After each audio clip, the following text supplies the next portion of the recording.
Hello friends, स्वागत है आपका आईसीएसई टाटा में। दोस्तों, आज से हमारे चैनल पे एनसीईआरटी का बुक चलाया जाएगा। ठीक है, यह जो बुक है आपको एनसीईआरटी साइट पे भी मिल जाएगा और बुक खरीदने जाएंगे वहाँ पे भी मिल जाएगा। सेम ही है, ई बुक में भी वही रहता है और आप हार्ड कॉपी और जो सॉफ्ट कॉपी है सब में एक ही रहता है। ठीक है, और क्या है ना कि एनसीईआरटी कराने का हमारा एक यही मकसद है कि आपके हर एक एग्ज़ाम में एनसीईआरटी से ही क्वेश्चन पूछा जा रहा है। चाहे वो आपका सीटेट एग्ज़ाम हो या बीपीएससी टीचर का हो या बीपीएससी सिविल सर्विस एग्ज़ाम हो या एसएससी हो, रेलवे हो, किसी भी एग्ज़ाम में आप उठा के क्वेश्चन देखेंगे तो आपको सबसे ज़्यादा क्वेश्चन 90% क्वेश्चन आपको एनसीईआरटी से पूछा जा रहा है। तो एनसीईआरटी जो है आपके लिए बहुत इंपॉर्टेंट हो गया है। और एनसीईआरटी ऐसा नहीं है कि आप ऑब्जेक्टिव किसी बुक से, एनसीईआरटी बुक से ही अगर आप ऑब्जेक्टिव रट के जा रहे हैं तो उससे भी काम नहीं चलने वाला। इसके लिए आपको थ्रोली बुक पढ़ना पड़ेगा जिससे आपको आप उसके लाइन बाई लाइन को समझ सके, क्योंकि अक्सर क्या होता है उसके एग्जाम्पल से या कहीं से भी उसके एक किसी लाइन से उठा के क्वेश्चन पूछा जा रहा है। ठीक है, तो हम क्या करेंगे आपको आज जैसे आज सबसे पहले हम क्या करेंगे, हिस्ट्री से शुरू करने वाले हैं। हिस्ट्री में पढ़ के पहले हम आपको इस चैप्टर के बारे में बता देंगे क्या है, कैसे है, क्या क्या इसमें दिया गया है। उसके बाद आप खुद से पढ़िएगा उस बुक के उठा के। तो क्या होता है ना कि पहले आप एक बार पहले मेरे से पढ़ लीजिएगा, फिर खुद से पढ़ने जाइएगा तो आपको कुछ ज़्यादा ही समझ में आएगा। ठीक है, क्योंकि एनसीईआरटी जल्दी समझ में आता नहीं है, क्योंकि आप जितना बार एनसीईआरटी को पढ़ेंगे ना, एक ही टॉपिक का एक ही लाइन का अलग अलग मायने निकलता है। ठीक है, तो इसलिए हम चाहते हैं, और अभी जो हम शुरू करेंगे क्लास 6 से शुरू करेंगे।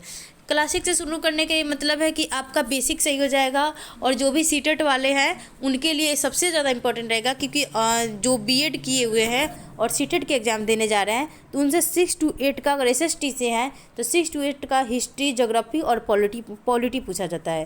तो हमारे चैनल पे ये सारे सब्जेक्ट कराए जाएंगे। सबसे पहले तो हम 6 क्लास का हिस्ट्री कंप्लीट करेंगे। पहले 6, 7, 8 हिस्ट्री कंप्लीट करेंगे, फिर उसके बाद पॉलिटी वगैरह पढ़ाएंगे। तो ऐसे करके पढ़ाते जाएंगे। ठीक है, बहुत सारा बात हो गया, तो चलते हैं। आज हम शुरू करते हैं। चैप्टर 1 है। चैप्टर 1 में आपको बताया गया है, प्रारंभिक कथन में है कि क्या, कब, कहाँ और कैसे। इसमें जो है ना आपको सारे टॉपिक में बताया जाएगा कि क्या था, कब हुआ, कहाँ से हुआ और कैसे हुआ। ठीक है, किसी भी चीज़ के बारे में। ऐसे तो आपको हिस्ट्री के बारे में पता ही है कि क्या बताया जाता है, तो वो सब बता रहा है। इसमें है और एक हर चैप्टर में आपको या तो एक लड़की मिलेगी, नहीं तो लड़का मिलेगा। इसमें समलैंगिक बोलने और जेंडर इक्वलिटी को ध्यान में रखते हुए किसी चैप्टर में आपको लड़की के बारे में, लड़की को मतलब सिंबल रखते हुए चैप्टर को कराया गया है। कि जैसे कि रसीदा है, रसीदा एक सवाल पूछ रही है। ठीक है, और किसी चैप्टर में किसी लड़के को दिया गया और लड़का सवाल पूछ रहा है। ठीक है, तो इसमें जेंडर इक्वलिटी को ध्यान में रखते हुए ऐसे किया गया है। ठीक है, तो इस बारे में हम जहाँ पे थोड़ा सा मुझे ऐसा लगे कि इसको पढ़ने वाला नहीं है उसको नहीं पढ़ूंगी। इसमें यही दिया है कि रसीदा सवाल पूछ रही है कि वो एक पेपर पढ़ रही है तो सोचने लग रही है कि इतने वर्ष पहले क्या हुआ था, कैसे हुआ था, कब हुआ था, ये हम कैसे जानेंगे। इस सब बारे में है। एक मतलब इसको सिंबल की तरह रख लिया गया है। ठीक है, तो देखिए सबसे पहले टॉपिक है कि कैसे पता लगाएं।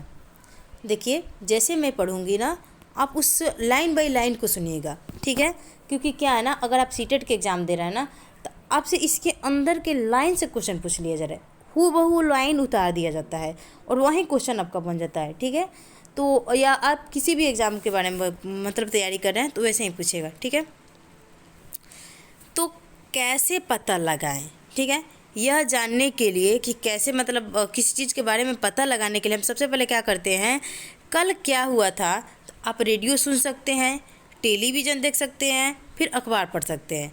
साथ ही जानने के लिए पिछले साल क्या हुआ था, आप किसी ऐसे व्यक्ति से बात कर सकते हैं जिस उसकी उस समय की स्मृति हो। यानी कह रहा है कि कल क्या हुआ था, आप उसके लिए आज रेडियो सुन सकते हैं, अखबार देखते हैं, या सब करते हैं। ठीक है, पिछले साल क्या हुआ था, आप किसी ऐसे आदमी से बात कर सकते हैं जो जिसे वो चीज़ याद हो या उसने उस चीज़ को देखा हो तो आपको बता देंगे। लेकिन सवाल ये है कि बहुत पहले क्या हुआ था, यह कैसे जाना जाए। ठीक है, तो वहीं कह रहा है, इस टॉपिक में था क्या कि कैसे पता लगाएं। तो वहीं कह रहा है कि बहुत पहले क्या हुआ था, हम कैसे जानें। तो ये बता रहे अतीत के बारे में हम क्या जान सकते हैं। ठीक है, तो बता रहे कि अतीत के बारे में बहुत कुछ जाना सकता है, जैसे कि लोग क्या खाते हैं। हम लोग जानते हैं ना सिंधु घाटी की सभ्यता में लोग क्या खाते हैं, तो वही पूछ रहा है कि लोग क्या खाते हैं, इसे जान सकते हैं। खाते थे, कैसे कपड़े पहनते थे जान सकते हैं, किस तरह के घरों में रहते थे ये भी जान सकते हैं। हम आखेटक मतलब शिकारी होता है, शिकारी सॉरी, पशुपालक, कृषक, शासक, व्यापारी, पुरोहित, शिल्पकार, कलाकार, संगीतकार या फिर मनोवैज्ञानिक के जीवन के बारे में जानकारियाँ हासिल कर सकते हैं।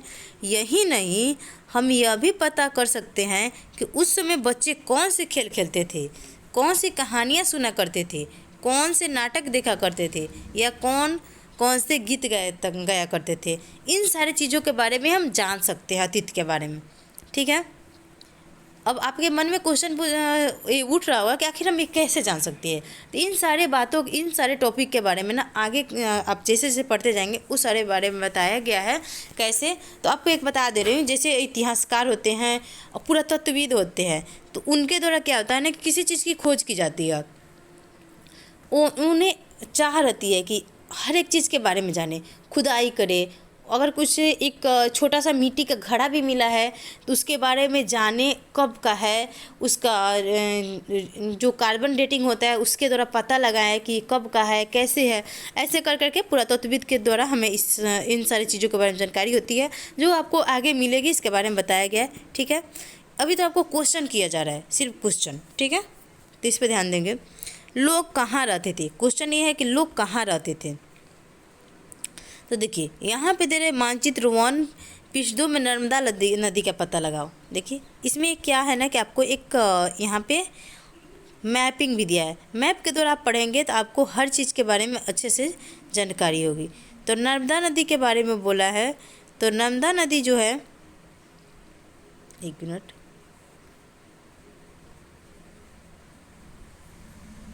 हाँ, नर्मदा नदी के बारे में बोला है। तो नर्मदा नदी देखेंगे इसमें कहा है, तो नर्मदा नदी आपको तुंगभद्रा, कृष्णा, गोदावरी, नर्मदा नदी यहाँ पे देखिए, मैं पीछे चल, नर्मदा नदी यहाँ पे है।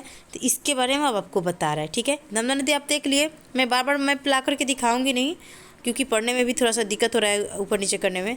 देखिए तो अब एक बार मैप में देख लिए कि नर्मदा नदी कहाँ है, तो मध्य प्रदेश के करीब में है, मध्य प्रदेश में ही है नर्मदा नदी। ठीक है, तो यहाँ पे दे रहा है कि कई लाख वर्ष पहले, देखिए लाइन बाई लाइन आप ध्यान देंगे, कई लाख वर्ष पहले से लोग इस नदी के तट पर रह रहे हैं।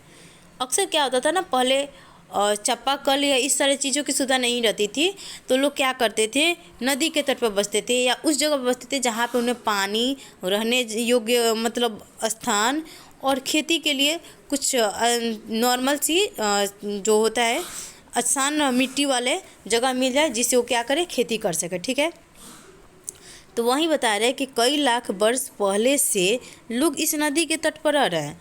यहाँ रहने वाले आरंभिक लोगों में कुछ कुशल संग्राहक क्या होता है, अलग अलग चीज़ों से कोई कोई वस्तु कलेक्ट करके लाता है, तो वही है कुशल संग्राहक, जो क्या करते थे, आसपास के जंगलों की विशाल संपदा से परिचित थे। मतलब जंगल में कौन कौन सी चीज़ जो है हमारे लिए उपयोगी है, उन सारे चीज़ों के बारे में वो जानते थे। वो वहाँ से क्या करते थे, अपने लिए भोजन के लिए वहाँ से जड़, फल तथा जंगल के अन्य उत्पादों का संग्रह किया करते थे। ठीक है, वे जानवरों का आखेट यानी शिकार भी करते थे, क्योंकि वो भोजन के लिए जड़ भी खाते थे, फल भी खाते थे, फिर से जानवर के शिकार करके भी उनका मांस खाया करते थे। कहाँ पे, नर्मदा नदी के तट के बारे में बता रहा है। ठीक है, तो नर्मदा नदी के बारे में बता दिया। अब यहाँ पे कह रहा है कि अब तुम उत्तर पश्चिम की सुलेमान और किरथर पहाड़ी का पता लगाओ। उत्तर पश्चिम, आपको पता है ना उत्तर पश्चिम किसे कहते हैं, सुलेमान किरथर पहाड़ी का पता लगाओ। जैसे यहाँ पे जम्मू कश्मीर है, ऐसे करके है, मतलब मैं ऐसे ही बता दे रही हूँ। तो जो एक गुजरात, राजस्थान, मध्य प्रदेश का होता है ना, ये उत्तर पश्चिम का क्षेत्र होता है। तो वहीं बात कर रहा है, तो ये गुजरात के बारे में नहीं कर रहा है, सुलेमान किरथर कह रहा है।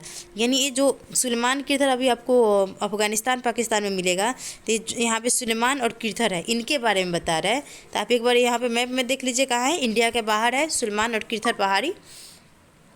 ठीक है, तो यहाँ पे दे रहा है कि सुलेमान किरथर पहाड़ी के पता लगाओ। यहाँ पे क्या है, इसी क्षेत्र में कुछ ऐसे स्थान हैं जहां लगभग 8,000 वर्ष पूर्व स्त्री पुरुषों ने सबसे पहले गेहूं जौ को उपजाना आरंभ किया था। तो आपसे क्वेश्चन पूछ सकता है कि किस क्षेत्र में सबसे पहले गेहूं और जौ यानी खेती का प्रयोग हुआ था। तो सबसे पहले कहाँ हुआ था? सुलेमान और किरथर पहाड़ी के बीच में हुआ था। कब हुआ था? 8,000 वर्ष पर हुआ था। स्त्री पुरुष दोनों ने किया था, गेहूं और जौ जैसी फसल को उपजाना आरंभ किया था। ठीक है।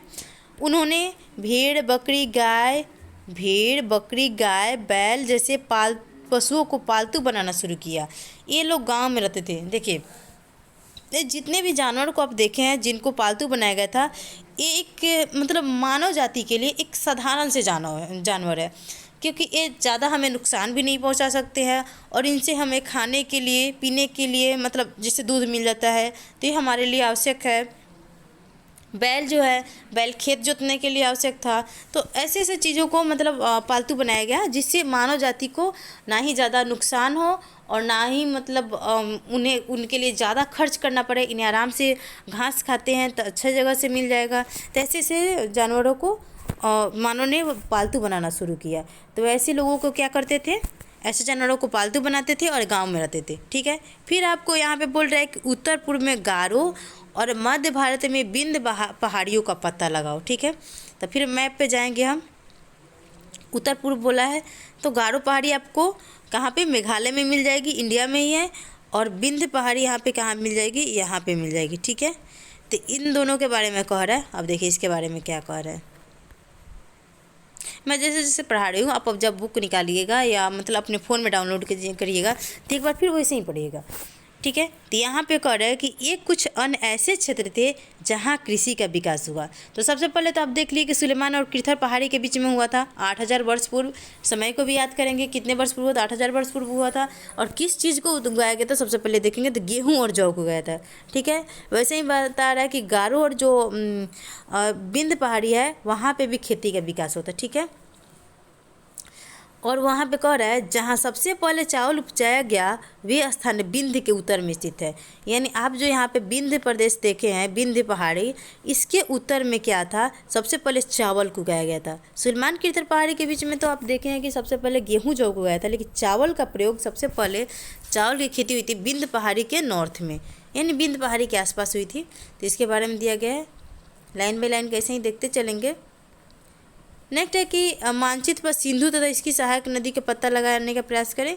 मैं आपको मैप के द्वारा दिखाते चल रही हूँ ताकि आपको मतलब आपके जो माइंड पे है ना, मैप का एक छाप बनते जाएगा कि कहाँ पे कौन सी चीज़ है। ठीक है। सिंधु नदी, इसी सिंधु नदी के बारे में बता रहे हैं। इसकी सहायक नदी देखिए, झेलम है, चिनाब है, रावी है, सतलज है, ब्यास है, उसके बाद सतलज नदी है। ये सारे जो 5 नदियाँ हैं ना, सिंधु नदी में आके मिलती है। इन सारे नदियों को क्या कहते हैं? सिंधु नदी की सहायक नदी है, उसी के बारे में बताया गया है। और बताया गया है कि सहायक नदी किसे कहते हैं? तो छोटे छोटे जो नदियाँ होती है ना, वो एक बड़ी नदी में जाके मिल जाती है, उसे ही हम सहायक नदियाँ कहते हैं। तो सिंधु एक बड़ी नदी है और जो झेलम, चिनाब, रावी, सतलज, ब्यास है, सब छोटी नदियाँ हैं। तो जाकर के सिंधु नदी मिल जाती है, जिसे सहायक नदियाँ कहते हैं। इसके बारे में बता रहा है कि लगभग 4700 वर्ष पूर्व इन्हीं नदियों के किनारे आरंभिक नगर फले फूले थे। देखिए, सबसे पहले क्या था कि जो सिंधु नदी थी ना, और आपको पता है कि नदी के किनारे कोई भी मतलब मानव जाति वहाँ पे सबसे पहले अपना निवास स्थान बनाता था, वहाँ पे रहना शुरू करता था, क्योंकि उनके लिए पीने के लिए आसानी से पानी उपलब्ध हो जाता था। खाना बनाने के लिए, कुछ भी करने के लिए हमें पानी की बहुत आवश्यकता है। तो पानी के जहाँ पे स्रोत होता था उसके अगल बगल में लोगों ने बसना शुरू किया। तो सबसे पहले 4700 वर्ष पूर्व सिंधु नदी के जो सिंधु नदी है, उनके सहायक नदी है, उनके किनारे पे नगर बसना शुरू किया। उसके बाद करें गंगा और इसकी सहायक नदी के किनारे तथा समुद्र तटवर्ती इलाकों में नगरों का विकास 2500 वर्ष पूर्व हुआ था। यानी नदी किनारे तो नगर का शुरू हुआ था, लेकिन सबसे पहले आपको सिंधु नदी और उसके सहायक नदी किनारे हुआ था। और फिर बोल रहा है कि गंगा और उसकी सहायक नदी किनारे जो नगर का विकास हुआ वह 2500 वर्ष पूर्व हुआ। यानी सबसे पुराना बस्ती कौन सा था? तो आपको सिंधु नदी वाला था, इसलिए सिंधु सभ्यता बोला जाता है। नेक्स्ट है कि गंगा तथा वो सिंधु सभ्यता तो आपको आगे पढ़ने को मिलेगा। मैं थोड़ा थोड़ा उसके बारे में कुछ चर्चा कर दे रही हूँ, ऐसे नहीं बोलेगा कि मतलब इसमें तो दिया ही नहीं है। नेक्स्ट है कि गंगा तथा इसकी सहायक नदी सोन का पता लगाओ। ठीक है, तो यहाँ पे फिर मैप पे आएंगे हम। देखिए यहाँ पे क्या है, गंगा नदी है। ठीक है, गंगा नदी, और इसकी सहायक है यहाँ पे सोन नदी। तो देखिए नॉर्थ इंडिया में क्या है, सॉरी, जो हमारा बिहार है, बिहार के बीचों बीच से गंगा नदी जाती है। तो गंगा नदी में क्या होता है, साउथ से आकर के उसमें सोन नदी मिलती है। सोन नदी की उत्पत्ति स्थल आपको अमरकंटक होगी, जो कि छत्तीसगढ़ में है। वहाँ से तो ये निकलता है, लेकिन बिहार में दक्षिण से आकर के थी गंगा में मिलती है। ठीक है, तो वहीं बोल रहे हैं गंगा नदी और सोन नदी के बारे में, यही सब टॉपिक चर्चा होगा इसमें भी। तो क्या कह रहा है, गंगा के दक्षिण में इन नदियों के आसपास का क्षेत्र प्राचीन काल में मगध, वर्तमान बिहार के नाम से जाना जाता था। ठीक है, देखिए जो सोन नदी है गंगा के दक्षिण में है, गंगा के दक्षिण में से आके मिलती है, और ये बिहार के बीचों बीच से आकर के क्या होता है, ऐसे बिहार का मैप है, तो यहाँ से बीचों बीच से गंगा नदी निकलती है और यहाँ से सोन नदी आके मिलती है। और यहीं पे क्या था, मगध का क्षेत्र था। तो वहीं मगध के क्षेत्र में बता रहा है, जो कि हमारे साउथ इंडिया, साउथ बिहार में पड़ता है वर्तमान में। उस समय क्या था, प्राचीन काल में एक बहुत ही प्रसिद्ध, बहुत शक्तिशाली शासक थे, और बहुत ही प्रसिद्ध एक राज्य था। ठीक है, बहुत शक्तिशाली राज्य था। तो इस शासक जो थे एक विशाल राज्य स्थापित किया। देश के अन्य हिस्सों में भी ऐसे ही राज्यों की स्थापना की। कौन, मगध वाले, जो वहाँ पे जो भी राजा है ना, बहुत शक्तिशाली राजा है। ठीक है, लोगों ने सदैव उपमहाद्वीप के, अब दे रहा है कि लोग जो थे उस समय हमेशा उपमहाद्वीप के एक हिस्से से दूसरे हिस्से तक यात्रा करते थे। कभी कभी उन्हें हिमालय जैसे ऊंचे पर्वत को पार करना पड़ता था, पहाड़ी, रेगिस्तान, नदी, समुद्र को भी पार करना पड़ता था। और आपको पता है कि ये सारे रास्ते हमें या तो पैदल जाना होता था, नहीं तो घुड़सवारी के द्वारा जाना पड़ता था। तो वहाँ पे थोड़ा सा ये जो यात्रा था तो जोखिम भरी होती थी, फिर भी लोग यात्रा करते थे। यात्रा उनके लिए असंभव नहीं था, वो यात्रा करते थे। कभी कभी वो क्या करते थे, काम के तलाश में जाते थे, या कभी क्या होता था, प्राकृतिक आपदा आ जाते थे। तो एक जगह पे आपदा आई, जैसे बाढ़ आ गया, तो इस जगह को छोड़ करके किसी दूसरे महाद्वीप में चले जाते थे या दूसरे जगह चले जाते थे। तो प्राकृतिक आपदा के कारण ही एक स्थान से दूसरे स्थान पर जाए जाते थे। फिर कभी कभी क्या होता था, सेना जो थे वो मतलब अपना क्षेत्र विस्तार करना चाहते थे, तो दूसरे क्षेत्र पे भी आक्रमण करने जाते थे, वहाँ पे विजय हासिल करने जाते थे। तो सेना भी कभी कभी एक क्षेत्र दूसरे क्षेत्र पर विजय हासिल करने जाते थे। इसके अतिरिक्त जो व्यापारी होते थे, व्यापारी भी तो बिजनेस करने के लिए जाएंगे। एक स्थान, देखिए कोई भी चीज़ है, आपको एक स्थान पे हर चीज़ उपलब्ध नहीं होगा। तो इसके लिए व्यापारी क्या करते थे, एक स्थान के सामान को दूसरे स्थान पे ले जाया करते थे। तो कभी कभी वो काफिले यानी घोड़े के द्वारा जाते थे बहुत सारे लोगों के साथ, या कभी कभी, कहाँ गई मैं,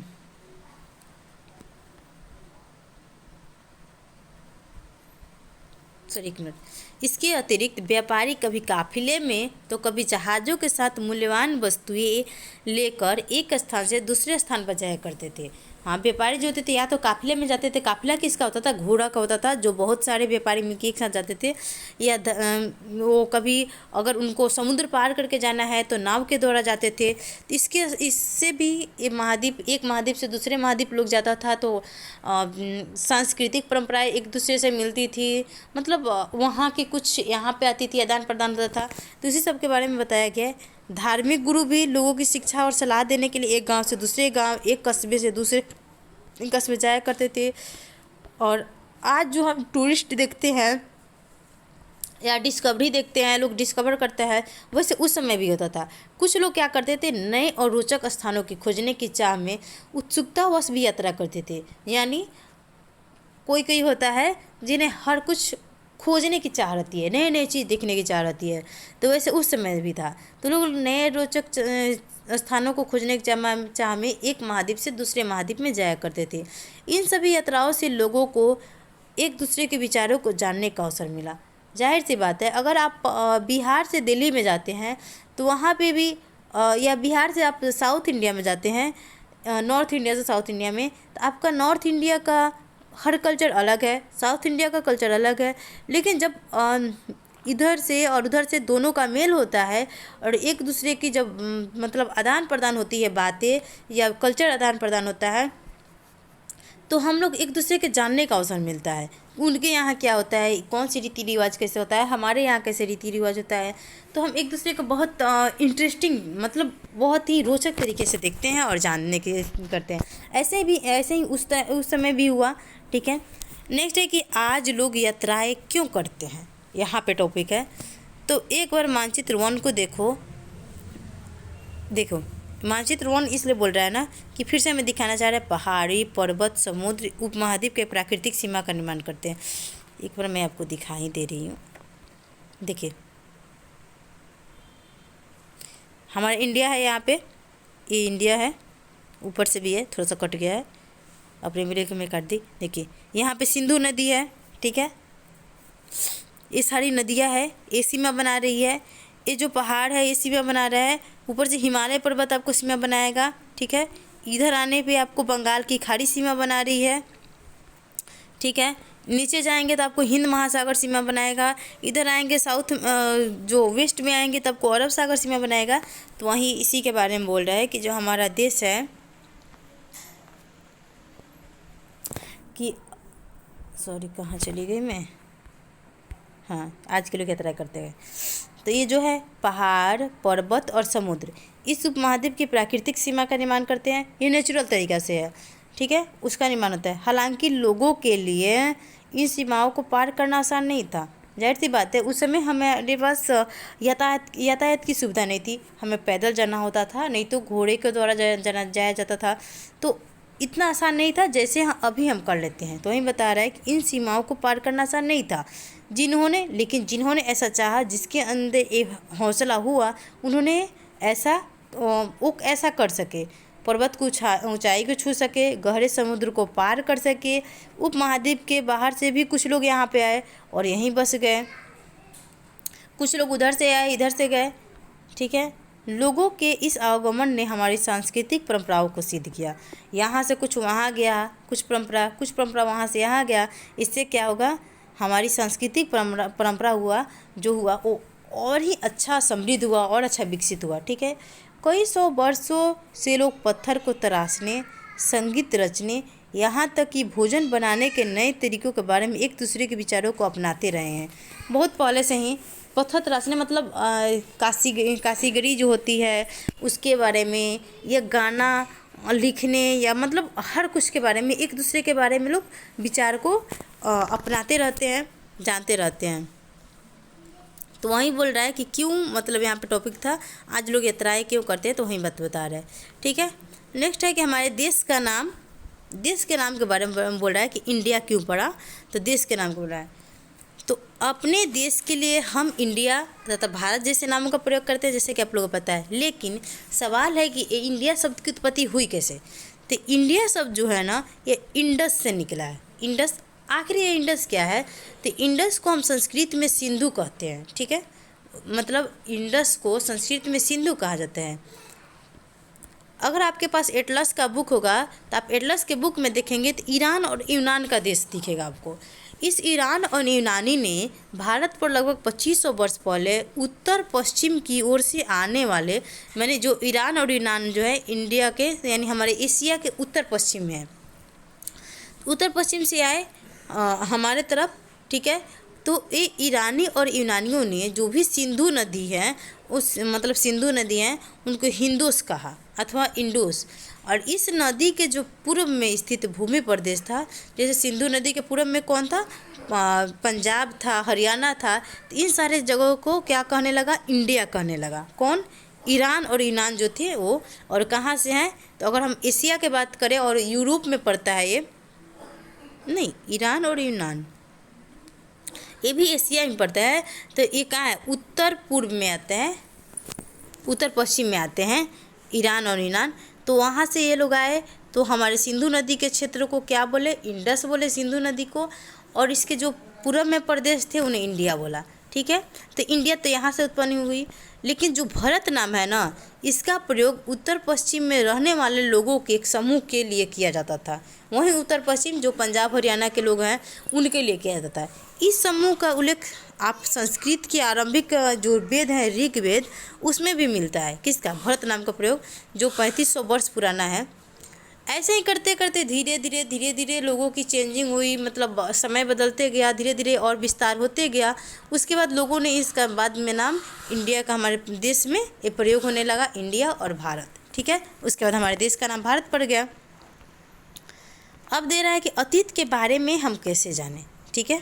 जो सबसे पहले हम लोग इसी टॉपिक के बारे में कि कब, कैसे, कहाँ, क्या, इस सब के बारे में हम देखे थे, तो वहीं अब बता रहा है कि अतीत के बारे में कैसे जानें। तो वो बता रहा है कि अतीत की जानकारी हम कई तरह से प्राप्त कर सकते हैं। इनमें से एक तरीका आपको मिलेगा अतीत में लिखी गई पुस्तक को ढूंढना, क्योंकि अतीत में बहुत सारे पुस्तकों को लिखा गया है, पांडुलिपि लिखी गई है, तो वहीं दे रहा है कि अतीत में लिखी गई पुस्तक को ढूंढना और पढ़ना। ये पुस्तकें जो थी उस समय हाथ से लिखी जाती थी, और जिस चीज़ को भी हम हाथ से लिखते थे उस समय उसे क्या कहा जाता था, पांडुलिपि कहा जाता था, ठीक है। अब ये जो पांडुलिपि थी हाथ से लिखी जाती थी, हाथ से लिखने के कारण इसे कहा जाता था पांडुलिपि। जो पुस्तक थी वो हाथों से लिखी जाती थी उस समय, इसलिए इसे पांडुलिपि कहा जाता था, ठीक है। अंग्रेजी में ये पांडुलिपि है, इसके लिए जो पांडुलिपि शब्द है हाथ से लिखा जाता था, अंग्रेजी में उस समय एक शब्द प्रयुक्त होता था क्या, मैन्युस्क्रिप्ट, जिसका लैटिन शब्द है मेनू। इसका अर्थ क्या होता है, मतलब हर शब्द का एक लैटिन शब्द होता है, तो लैटिन शब्द में इसका होता है मेनू, और मेनू का अर्थ होता है हाथ, तो हाथ से निकला है, यानी जब मतलब मैन्युस्क्रिप्ट हाथ से ही लिखा जाता था, इसलिए इसका निकला था क्या, हाथ। इसलिए पांडुलिपि जो हम लोग हाथ से उस समय बुक लिखा जाता था उससे क्या कहा गया, पांडुलिपि कहा गया। और जो ये पांडुलिपियाँ थी वो हमेशा ताड़पत्र पे, कहाँ पे लिखी जाती थी, प्रायः ताड़पत्रों पे अथवा हिमालय क्षेत्र में एक पेड़ होता था भुर्ज नामक पेड़, उसके छाल को क्या किया जाता था, एक विशेष तरीक़ा से उसको तैयार किया जाता था, जिसे हम लोग भोजपत्र कहते थे, और उस भोजपत्र पे इसे लिखा जाता था। आप यहाँ पे देखेंगे उसका एक छोटा सा नमूना दिखाया गया है, भोजपत्र पे पांडुलिपि लिखा गया है, ऐसे ही लिखा जाता था, जिससे हमें क्या मिलता है, हमारे अतीत के बारे में जानकारी मिलती है। देखिए ये जो है यहाँ पे आपको पता चला कि ताड़पत्र पे लिखा जाता था, तो ये मतलब पौधा का एक चीज़ है, ये मतलब क्या हुआ उस समय, और पेड़ में कभी ना कभी पेड़ में कीड़ा लगता ही है, तो इतने वर्षों में क्या हुआ, कई पांडुलिपियों को कीड़ों ने खा लिया, कुछ को तो नष्ट कर दी गई, बाहर से जो आक्रमणकारी आए वो मतलब आग लगाए या कुछ भी किए उसको नष्ट कर दिए, क्योंकि बहुत ही अच्छे स्रोत मिलते थे जिसके कारण उनको नष्ट कर दिया गया। फिर भी ऐसी कई पांडुलिपियाँ आज भी उपलब्ध है। जैसे कि आपको पता है कि नालंदा विश्वविद्यालय में आग लगाया गया, उस समय बहुत ही अच्छे बुक और बहुत अच्छे पांडुलिपियाँ थी, और बहुत सारे जल गए, वैसे ही बहुत सारे नष्ट कर दिए गए, लेकिन वर्तमान में अभी भी बहुत सारे पांडुलिपि उपलब्ध है। ये पांडुलिपियाँ मंदिर और बिहारों में प्राप्त होती है, आपको मंदिर में मिल जाएगी। बिहार वो होता था कि जो भी जैन धर्म के भिक्षुक थे, बौद्ध धर्म के भिक्षुक थे, उनके रहने का निवास स्थान होता था, ठीक है। तो बिहारों से और आपको मंदिरों से प्राप्त हो जाएगा। इन पुस्तकों में धार्मिक मान्यता, व्यवहार, राजाओं के जीवन, औषधि तथा विज्ञान आदि सभी प्रकार के विषयों की चर्चा मिलती है, यानी आपको हर चीज़ के बारे में उसमें जानकारी मिल जाएगी। इसके अतिरिक्त हमारे यहाँ देखिए पांडुलिपि एक हो गया स्रोत, उसके अलावा हमारे यहाँ महाकाव्य मिलता है, जो ये भी प्राचीन है, कविता मिलती है उस समय की प्राचीन काल की, नाटक मिलता है। इन सारे चीज़ों से भी हम अपने अतीत के बारे में जानकारी ले सकते हैं, पता लगा सकते हैं। इनमें से कई महाकाव्य जो है संस्कृत में लिखे हुए हैं, जबकि अन्य जो है प्राकृत और तमिल में भी है। और प्राकृत भाषा जो था उस समय आम लोगों की भी भाषा हुआ करती थी, आम लोग करते थे, इसलिए या तो प्राकृत में है, तमिल में है, नहीं तो संस्कृत भाषा में लिखा गया। और तमिल और संस्कृत भाषा जो है बहुत ही पुरानी भाषा है, इसे भी उस समय के लोग जानते थे, इसलिए इन भाषाओं में उसे लिखा गया है। देखिए अब दे रहा है कि हम अभिलेखों का भी अध्ययन कर सकते हैं। उस समय क्या होता था, बड़े बड़े राजा के द्वारा अभिलेख का निर्माण किया जाता था, जैसे कि सम्राट अशोक के द्वारा बहुत सारे अभिलेखों का निर्माण किया गया, शिलालेख का निर्माण किया गया, ठीक है। तो वही कह रहा है कि हम अभिलेखों का भी अध्ययन कर सकते हैं। ऐसे लेख पत्थर अथवा धातु जैसे अपेक्षाकृत कठोर सतहों पर उत्कीर्ण करके यानी खुदाई करके लिखा जाता था। कभी कभी शासक अथवा अन्य लोग अपने आदेशों को इस तरह उत्कीर्ण करवाते थे ताकि लोग उन्हें देख सके, पढ़ सके तथा उनका पालन कर सके। यानी क्या होता था, जो भी इम्पोर्टेंट मतलब आदेश होता था, जो मतलब राजा के द्वारा दिया जाता था, उन्हें कभी कभी चौक चौराहे पे लगा दिया जाता था, जो कि आम लोग भी जाएंगे तो वहाँ पे रुके और उसे पढ़ सके, उसके बारे में जान सके और उनका पालन कर सके। ठीक है। कुछ अन्य प्रकार के अभिलेख भी मिलते हैं जिनमें राजाओं तथा रानियों सहित अन्य स्त्री पुरुषों के ने भी अपने कार्यों के विवरण उत्कीर्ण करवाए हैं। तो अन्य भी तरह के अपने राजा रानी अपना पर्सनल भी अभिलेख बनवाए हैं, जिससे वो अपना मतलब निजी जीवन में क्या करते थे उन सारी चीज़ों को भी लिखवाए हुए हैं। उदाहरण के लिए आप प्रायः शासक के लड़ाइयों में अर्जित विजयों का भी लेखा जोखा रखा करते थे। ठीक है। तो इन सारी चीज़ों को भी यहाँ पे लिखा गया है। अब दे रहा है, क्वेश्चन कह रहा है कि क्या तुम बता सकती हो कि कठोर सतह पर लेख लिखवाने के क्या लाभ थे। क्योंकि ये बहुत सारे मतलब ये तो एक तो यह है कि ये खराब नहीं होंगे, जैसे पांडुलिपि को कीड़ा खा जाते थे या नष्ट कर देते थे, तो अभिलेख पत्थर पे उत्कीर्ण किया जाता है या धातु पे, तो बर्बाद नहीं होंगे। इसलिए इसको और लिखने में थोड़ा कठिनाई आएगा कि इसको खुदाई करके इसे लिखवाया जाता था। ठीक है। इसके अतिरिक्त अन्य कई वस्तुएं अतीत में बनी और प्रयोग में लाई जाती थी। ऐसी वस्तुओं का अध्ययन करने वाला व्यक्ति पुरातत्वविद कहलाता था। ठीक है। जैसे मैं आपको पहले भी बताई हूँ, अतीत के बारे में जो भी जानकारी करते हैं, खुदाई करते हैं, सब वस्तु को निकालते हैं, उनके बारे में जानते हैं, सर्वेक्षण करते हैं, उसके बारे में गहन से उसकी पढ़ाई करते हैं, अध्ययन करते हैं, उसे क्या कहते हैं, पुरातत्वविद करते हैं। और हम जो भी अपने अतीत के बारे में जानते हैं, ये पुरातत्वविद के द्वारा ही हमें जानकारी मिलती है। क्योंकि हम अतीत के चीज़ों को देख करके हम आराम से उसके बारे में इतनी आसानी से उसके बारे में समझ नहीं सकते। पुरातत्वविद के द्वारा उसका अध्ययन किया जाता है, बहुत सारे रिसोर्सेज लगते हैं, उसके बाद उसके बारे में बताया जाता है, तो उन्हें हम पुरातत्वविद कहते हैं। पुरातत्वविद क्या करते हैं, पत्थर ईंट से बनी इमारतों के अवशेष, चित्र तथा मूर्तियों का अध्ययन करते हैं। वे औजारों हथियारों, बर्तनों, आभूषणों तथा सिक्कों की प्राप्ति के लिए छानबीन तथा खुदाई भी करते हैं। इनमें से कुछ वस्तुएं पत्थर, पक्की मिट्टी तथा कुछ धातु की भी बनी होती है। ऐसे तो कठोर तथा जल्दी नष्ट न होने वाले होते हैं। ठीक है। तो पुरातत्वविद के बारे में बताया गया कि क्या क्या करते हैं। पुरातत्वविद जानवरों, चिड़िया, मछलियों की हड्डियाँ ढूंढते हैं। इससे उन्हें यह जानने में मदद मिलती है कि अतीत में लोग क्या खाते थे। जैसे कि हम लोग सबसे पहले जो पढ़ना शुरू किए, उसमें बता दिया था ना कि अतीत में लोग क्या खाते थे, कैसे रहते थे, क्या पहनते थे। तो इन्हीं सारे चीज़ों के बारे में पुरातत्वविद खुदाई करते हैं, एक एक चीज़ को देखते हैं, एक एक चीज़ के बारे में मतलब गहन रिसर्च करते हैं, ढूंढते हैं, ताकि पता चले कि अतीत में लोग क्या करते थे, क्या खाते थे, क्या पहनते थे, उनके सारे चीज़ों के बारे में बताया गया है। वनस्पतियों के अवशेष बहुत मुश्किल से बच पाते हैं। यदि अन्न के दाने अथवा लकड़ी के टुकड़े जल जाते हैं तो जले हुए रूप में बचते हैं। मतलब उस समय बहुत साल पुराना के बात बता रहा है अतीत के बारे में कि क्या क्या वहाँ से बचता है, तो हमें पता चलता है। पांडुलिपियों, अभिलेखों तथा पुरातत्व से ज्ञात जानकारियों के लिए इतिहासकार प्रायः स्रोत शब्द का प्रयोग करते हैं। मतलब जो भी हमें पांडुलिपि से, अभिलेख से, पुरातत्व से जानकारी होती है, तो इतिहासकार उससे क्या करते हैं, जब बुक लिखते हैं या हमें बताते हैं, तो क्या उसका शब्द क्या प्रयोग करते हैं, पांडुलिपि, अभिलेख और पुरातत्व का उस शब्द के लिए प्रयोग करते हैं स्रोत। यानी पांडुलिपि को, अभिलेख को और पुरातत्व को इतिहासकार एक अपना स्रोत मानते हैं। स्रोत है भी, क्योंकि वहीं से वो जानकारी लेकर के इतिहासकार बुक लिखते हैं या हमें बताते हैं। इतिहासकार उन्हें कहते हैं जो अतीत का अध्ययन करते हैं। स्रोत के प्राप्त होते ही अतीत के बारे में पढ़ना बहुत रोचक हो जाता है, क्योंकि इन स्रोतों की सहायता से हम धीरे धीरे अतीत का पुनर्निर्माण करते जाते हैं। अतः इतिहासकार तथा पुरातत्वविद उन जासूसों की तरह है जो इन सभी स्रोतों का प्रयोग सुराख के रूप में कर अतीत के को जानने का प्रयास करते हैं। यानी हम जो अतीत के बारे में जानकारी लेते हैं, तो सबसे पहले तो जो अतीत के बारे में जानकारी का मुख्य भूमिका होता है, वह भूमिका होता है आपके हमारे पुरातत्वविद का, जो एक एक चीज़ के बारे में सर्वेक्षण करते हैं, उनकी खुदाई करते हैं, उसके बारे में जानते हैं, गहन अध्ययन करते हैं। उसके बाद वो क्या करते हैं, एक अभिलेख लिखते हैं। उसके बाद क्या करते हैं, तब उसके बारे में एक बुक लिखते हैं। इस बुक में क्या होता है कि जो भी हम पांडुलिपि, अभिलेख इस अथी करते हैं, जो बुक लिखते हैं उसे हम इतिहासकार बोलते हैं। ठीक है। और इन्हीं सारे स्रोतों से हमें क्या मिलता है, पुरातत्वविद और इतिहासकार के द्वारा हमें अतीत की जानकारी मिलती है। क्योंकि अगर पुरातत्वविद नहीं होंगे तो हम ना ही उस पांडुलिपियों को पढ़ पाएंगे, ना ही अभिलेख को पढ़ पाएंगे, ठीक है। पढ़ पाएंगे लेकिन उतना बहुत सारा समय लगेगा, ठीक है। अब हमारा टॉपिक आता है कि अतीत एक या अनेक, मतलब अतीत एक ही है या बहुत है, ठीक है।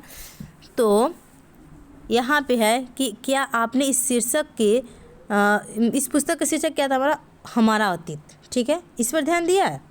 यहाँ अतीत शब्द का प्रयोग बहुवचन के रूप में किया गया। अतीत शब्द के लिए में बहुत सारे चीज़ों को बनाएंगे, क्योंकि देखिए अतीत एक चीज़ का नहीं होता, वही यहाँ पे बताया गया है। ऐसा इस तथ्य की ओर ध्यान दिलाने के लिए किया गया है कि अलग अलग समूह के लोगों के लिए इस अतीत के अलग अलग मायने होंगे, ठीक है। अतीत एक के लिए नहीं होता है, हर समूह के लिए उसका अतीत अलग होगा, उसका अतीत अलग होगा, ठीक है। उदाहरण के लिए आप देखें तो पशुपालक को देखें, उदाहरण के लिए आप पशुपालक और कृषक के जीवन राजाओं और रानियों के जीवन से तथा व्यापारियों का जीवन शिल्पकारों के जीवन से भिन्न था, ठीक है। राजा रानी के जीवन उस समय क्या था, तो वो अतीत हो गया राजा रानी का, ठीक है। और पशुपालक कृषक का जीवन उस समय क्या था, तो पशुपालक कृषक का, और अभी के कृषक से उसका तुलना करेंगे तो ये अतीत हो जाएगा, ठीक है। और दोनों का जीवन उस समय क्या था, दोनों से एक दूसरे से मैच नहीं था, वो भिन्न था। जैसा कि हम आज भी देखते हैं, उस समय भी देश के अलग अलग हिस्सों में लोग अलग अलग व्यवहारों रीति रिवाजों का पालन करते हैं। आज भी हमारे यहाँ अलग अलग रीति रिवाज है, ठीक है। उस समय भी होता था। उदाहरण के लिए आज अंडमान द्वीप के अधिकांश लोग अपना भोजन मछली पकड़कर, शिकार करके, फल फूल के संग्रह द्वारा प्राप्त करते हैं। इसके विपरीत शहरों में रहने वाले लोग खाद्य आपूर्ति के लिए अन्य व्यक्तियों पर निर्भर करते हैं। इस तरह के भेद अतीत में भी विद्यमान था। अभी हम अंडमान द्वीप में जाएंगे तो वहाँ पर अधिकांश जो लोग हैं, अधिकांश वहाँ पे जनजाति ही रहती है, तो जनजाति रहते हैं, तो जनजाति के द्वारा वहाँ पे मछली पकड़ा जाता है, शिकार किया जाता है, फल फूल का संग्रह करके वहीं उनका भोजन का मुख्य स्रोत रहता है। लेकिन वहीं शहर में जाएंगे तो जो भी शहर वाले हैं वो अपने खाद्य आपूर्ति के लिए मतलब अन्य व्यक्ति पर निर्भर रहते हैं। जैसे गांव से कोई चीज़ को उपजाया जाता है और शहर में भेजा जाता है तो उसको खाते हैं, ठीक है। नेक्स्ट है कि इसके अतिरिक्त एक अन्य तरह का भेद है। उस समय शासक अपनी विजयों का लेखा जोखा रखते थे। हाँ, शासक तो विजय का लेखा जोखा रख सकते थे, लेकिन यही करने के उन शासकों तथा उनके द्वारा लड़ी गई लड़ाई के बारे में काफ़ी कुछ जानते हैं। जबकि अगर हम आम आदमी के बारे में जाने उस समय के, तो उसमें उसका लेखा जोखा हमारे पास कुछ भी नहीं है। जैसे कि शिकारी, मछुआरा, संग्राहक, कृषक अथवा पशुपालक जैसे आम आदमी पर अपने कार्यों का लेखा जोखा नहीं रखते थे।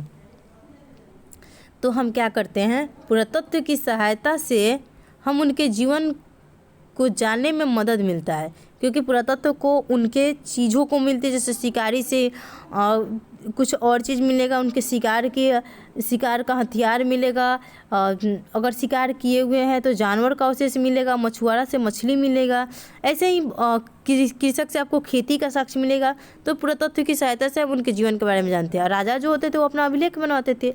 हालांकि अभी इसके बारे में बहुत कुछ जानना शेष है, क्योंकि हम स्रोत के द्वारा उनके बारे में जानते हैं। अब तिथि का मतलब दे रहा है कि अभी जो हम तिथि जानते हैं कि 2024 चल रहा है या 2020 चल रहा है, 2022 चल रहा है, ये क्या है आखिर में। देखिए, कह रहे हैं कि अगर आपसे कोई पूछता है तिथि के विषय में पूछे, तो आप शायद उस तिथि का, उस दिन की तारीख, माह, वर्ष, जैसे कि अभी बुक में 2000 वर्ष दिया है, जैसे कि 2000, या इसी तरह का कोई वर्ष बताओगे जैसे कि 2024, ठीक है। वर्ष की यह गणना ईसाई धर्म प्रवर्तक ईसा मसीह के जन्म की तिथि से की जाती है। सवाल यह है कि आखिर ये जो जन्म तिथि है, जो वर्ष है, वो कब से शुरू की गई थी।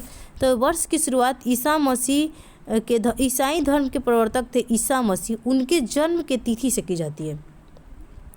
यानी देखिए, अगर हम सन 2000 को लेते हैं तो 2000 वर्ष कहने के तात्पर्य है कि ईसा मसीह के जन्म के 2000 वर्ष बाद से है। अगर हम 2000 कहते हैं तो ईसा मसीह के जन्म के 2000 बाद से है।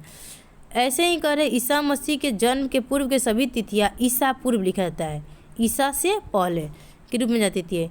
इस पुस्तक में 2000 को अपना आरंभिक बिंदु मानते वर्तमान के तिथियों का उल्लेख करेंगे। मतलब 2000 को अपना आरंभिक बिंदु माना है, ठीक है।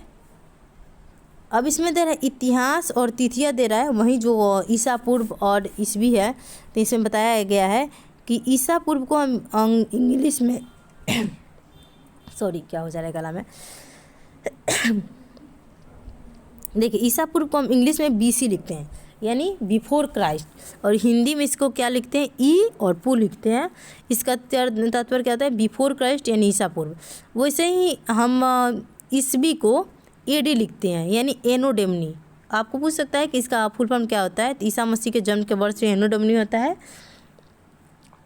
तो उसी सब के बारे में बताया गया है, ठीक है। तो चैप्टर 1 हमारा कंप्लीट हो चुका है। पढ़ने के बाद एक बार आप इस वीडियो को देख लीजिए, उसके बाद आप खुद से नोट्स निकालिए, सॉरी नोट्स बोल रही हूँ, NCERT की साइट पर जा कर के आप बुक को डाउनलोड कर लीजिए, या ऐसे सुन भी सकते हो सकता है, लेकिन पढ़ लीजिएगा खुद से तो और अच्छा रहेगा एक बार यहाँ पे सुनने के बाद।